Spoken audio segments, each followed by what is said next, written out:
right, thank you.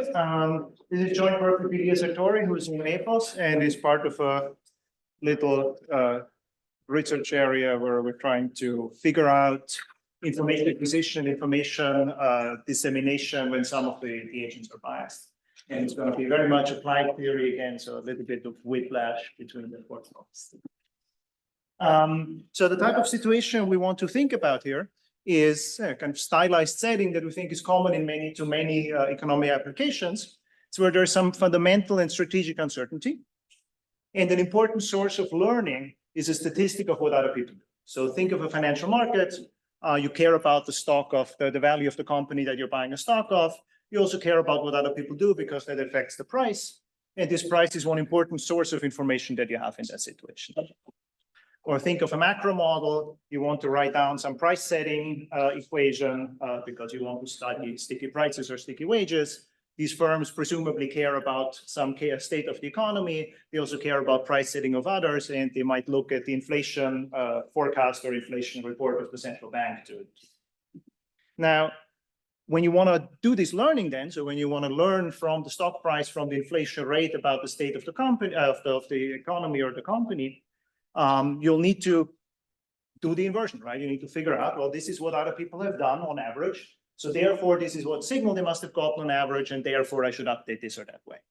Now, we know from many domains that that can be difficult. So in an auction, doing this conditioning, oh, I win, and therefore is something that people fail, and or in a social learning setting, people generally under-infer from what others do, and also in market games, though there may be over extrapolation from the price, there usually is under-inference from price. And so what we want to do in this paper is we want to ask, what does this bias do in this type of setting? How does it affect the use of information, how people acquire information, the efficiency of disseminating information in this type of economy? Is the bias perhaps even good for welfare? And how does that change how we should think about information policies? What kind of information we should provide in that type of setting? So what we do is we take simple workhorse, linear quadratic, normal game. We throw in the ingredients that we need, namely learning from an aggregate statistic. So we'll throw in an aggregate statistic. We need the updating bias. So for that, we adapt a version of Cursedness equilibrium to our setting.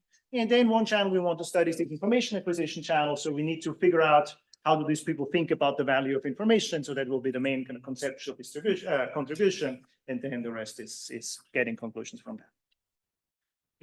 Let me skip the literature and jump right into the model. I want to give you a flavor of what the thing is that we do. So there's going to be a lot of moving parts. So I need to give you a lot of small little bits. So very simple payoff specification, beauty contest. People want to match some combination between true state theta. So there's some true state on the real line, normal prior, and the action of others. So A bar here is the average action of everybody else. And we can accommodate both complements. Now, what's the information environment? You get a private signal, so you get some fundamental signal about the world that's private to you. You get some fundamental public signals, so think a newspaper or central bank report about the demand state of the economy, whatever it is. We need to ask our colleagues in macroeconomics about that. And you get a public signal about the average action. So think inflation statistic, think price. Now, importantly, that's going to be a public signal. So that's a government report. That's something you read in the newspaper. It's not you looking out of the window and seeing what the prices are or seeing how many people are out. Now, when we look at this public signal here, sure, at the end of the day, so sure, it is about the average action of others. But in equilibrium, this simply will be a function of the state. So we can just invert our linear equilibrium, which at the end, this is how it's going to look like, transform this. And what we're going to get is we have our two fundamental signals, but this aggregative signal is just a signal about the state of indulgence. Right into this.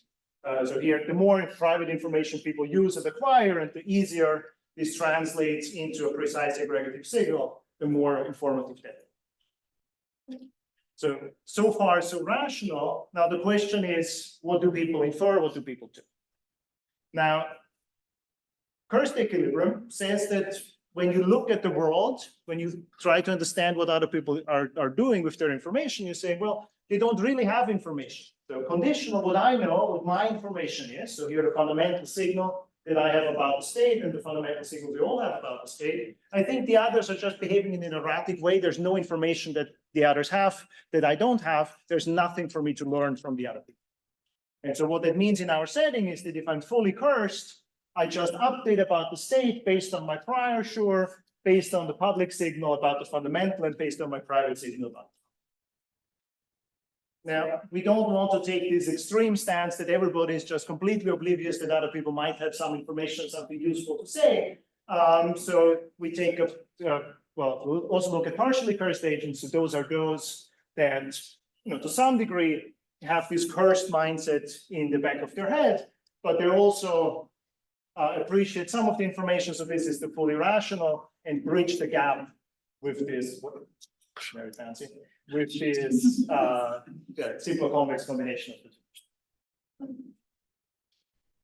All right, so far so good. Now the question is information acquisition, right? So I told you people get a private signal of precision tau s. Well, but this tau s is going to be endogenous. That's going to be our information acquisition margin. And so the question is, how do people choose it? All right, so if this was a fully specified Bayesian model, everybody was rational, not much to do. I can just take my ex-ante measures, take some integrals, have a good time, take a derivative, and I know what information acquisition is supposed to be. Now, the problem is that those people are not really like that, right? They have some posterior beliefs. I just showed you what it is. Posterior means posterior beliefs, so we can talk about that, how much we like the cursed model for those. But then the question is, how do they think from an ex-ante perspective about their wealth? Right, so how should they think? Like, what do I want to model here? What's the kind of, what do they think is reasonable here? Well, on the one hand, I want people to understand equilibrium at least to some degree, right? So in particular, I want people to understand that, there's this small little speck on the continuum. They're setting their prices, they're choosing their information, but they're not going to change aggregate outcomes. So in particular, whatever they do, however much information they acquire, will not change how informative the central bank report or the newspaper report is. So you cannot influence aggregate quantities. Even you can also should not think that you can influence aggregate. Secondly, I want people to think that this is a systematic mistake. It's not that today I think I'm going to be rational tomorrow, but now that I've acquired information, I go crazy and I don't understand what's going on anymore. No, I understand that this is what I'm going to do. But to the contrary, I also don't want people to try to fix their bias with information acquisition, to say, well, tomorrow I'm going to be crazy, so let me read up a lot today. Right. Now, the latter two rule out kind of naive or sophisticated approach. Importantly, the first one rules out just saying, well, they are close to Bayesian, so let me find a nice little Bayesian model, embed them, get the cursed posteriors for a Bayesian model. So I cannot do that either, so let me tell you what I do. So what I do is I say, look, this is your welfare. If you use your information according to some information rules, use rule alpha, your equilibrium out there is delta, and you have acquired tau s. Right? This is according to the true measure. This is how well you will fare. So when we look at this, we hold fixed delta. So you understand that you're just a small speck in equilibrium. And we're going to look at how you are actually going to use the information. So that's the true alpha. Now, the next thing is the third, right? How do you think about that will change as you do that? Now, in the rational case, if I look at this, I think about information acquisition. I can ignore the fact that how I will use information tomorrow, of course, will change as I acquire more or less information. Because that's the envelope theorem. That's optimality. But what I want to model is people who may make a mistake, but don't think that they're making a mistake, think they're acting in an optimal manner. They're not trying to fix their behavior tomorrow. Well, they're not trying to fix their behavior tomorrow here because there's nothing to fix. So let me make this envelope condition part of the definition. Right, so that's going to be my information acquisition condition, my value of information condition for those biases. Now, I've made that definition. Let me tell you that, let me try to convince you that it's not a completely crazy definition.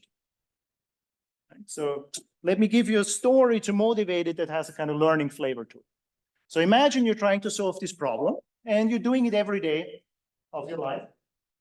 And you're trying to figure out what amount of information you want to apply, what precision you want to apply. And the way you do this is you say, well, every period I have a target level of precision. And I want to figure out, is that the right target or not? And rarely I'm going to change the target, but sometimes I'm going to change the target. And how do I figure out whether it's a good idea or not? Well, there's some trembles. I read the newspaper, it's very exciting, so I get a little bit more information. Or today I spilled the coffee on the newspaper, I got a little bit less information. So there's some trembles in information acquisition. And at the end of the day, I write down, did I get more information than I wanted today or less? And what was my welfare? And depending on how I do that, I get different things, right? So depending on how I do that, what do I mean? Well, what's the welfare you write down and how do you deal with those trends? So two things you can do is you can write down the realized payoff. What did you really get at the end of the day? Or you can write down, according to your mental model, what do you expect to get? So our two rows here. Our two columns is you can say, let me act in a way that's optimal for the target level, or let me act in a way that's optimal for the target level plus noise. Now, if I write down interim expected payoff, then I'm a Bayesian in my world. I really take my expectations seriously. And so what we're going to end up is a kind of quasi-Bayesian solution that I didn't like before, but it's not a crazy notion. If you write down your realized payoff and you re-optimize your actual always, well, then you're just learning very optimal to live with your bias. You're going to be sophisticated. Now, our notion comes out if you say, well, I write down my realized payoff, no expectations need to be taken. And I don't even re-optimize. So in some sense, our notion is the simplest. You don't need to think about expected interim payoffs. You just write down payoff at the end of the day. You don't need to re-optimize your actual all the time. So it's very simple. And why is this at the CS conference? Well, imagine this actual does not come from a behavioral agent, but this comes from calling Sam Altman and asking him, give me an algorithm, I need to do something. I'll feed you some information, but he needs to tell me what to do. He runs lots of graphics cards for a long time. And so then you don't want to re-optimize all the time, right? So if there's a large cost of re-optimizing your action rule, you can do this and re-optimize it rarely. And also you might not have a fully specified interim Bayesian belief over the payoffs given by Sam Altman's model, but still you don't know you need it. So in some sense, this is more general than what we do. Now, with my last few minutes, back to the paper. So we make this definition. You're best responding to the equilibrium, given what the equilibrium is, will generates the equilibrium, and information acquisition is given by the condition I gave you before. We're not talking about the empty set, so such an object exists, is unique, and people acquire information unless it's too expensive. And in the last 5 minutes, let me tell you 1.5 positive results and 1 plus, we'll see, normative results. So let me get back to the story, right? So we have these people, they have different information sources. They're cursed, so that means they don't fully learn from the aggregate statistic. They don't learn as much as we should. So what happens? Well, they're going to use more of the information that they do understand. Right? So they don't understand the price, they use less of that signal. Well, they're going to use more private information, they're going to use more fundamental public information, and they're also going to use more, they're also going to acquire more private information given that. Right. They're a bit biased, but they're not completely crazy in how to use information. Now, importantly, what does that mean for aggregate outcomes? So what does it mean for information efficiency, right? So we have this economy where people acquire information, inject it into the world, gets recycled back to the appropriate aggregative signals. You have this information circle, this information count. And you might be worried, well, they're behavioral, they don't know what they're doing. So will this introduce noise? Will this introduce information inefficiency? And it's true that given the kind of information use people do, there's a loss of the efficiency of recycling information, but these naive traders will also inject more private information, use more private information, and under linear cost conditions, etc., this will balance out. So its information efficiency here, in this sense, is invariant. In terms of welfare, having cursed people around is actually good. So what's going on? Well, in the rational case, the economy I wrote down is pretty efficient. There is only this one inefficiency, namely that the more private information you acquire and the more private information you use, the more information you disseminate. And so the planner would like you to use and acquire more private information. Cursed people use and acquire more private information. So that's all right. So local to rationality, sure, these people misuse the information, so there's a loss here, but local to rationality, that's second order, but pushing against the main externality we have in the model helps you, and it's not a completely infinitesimal effect. So quite a bit of cursedness can still be a collective class. With my couple of minutes, I can even give you a second normative result. So what does it mean for the kind of information we want to provide to people?